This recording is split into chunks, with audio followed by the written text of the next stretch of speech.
سیدنا ابو ہریرہ رضی اللہ تعالی عنہ روایت کرتے ہیں کہ اقرأوا القرآن، قرآن پڑھو، فإنه نعم الشفیع یوم القیامہ، یہ بہت ہی اچھا شفاعت کرنے والا قیامت کے دن.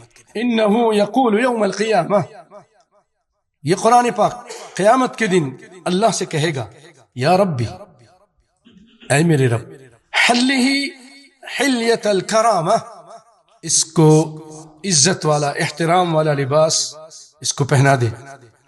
فیحل حلیۃ الکرامہ، عزت والا کرامت والا لباس اس کو پہنایا جائے گا. یا ربی اکسوہ کسوۃ الکرامہ، اس کو عزت اور کرامت والا لباس وہ دے دے.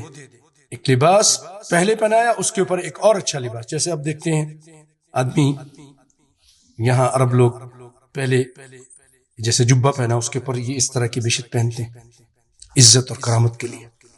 فیکسا کسوۃ الکرامہ، وہ کسوہ بھی اس کو پہنایا جائے گا، وہ بھی ایک لباس ہے.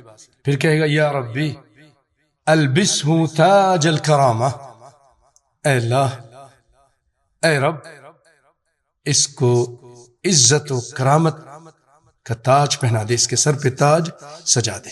اللہ اکبر. یہ تاج اس کو پہنایا جائے گا جو قرآن پڑھتا ہے. پھر اس کے بعد کہے گا یا ربی، اے میرے رب، ارض عنہ، اس سے تو راضی ہو جا.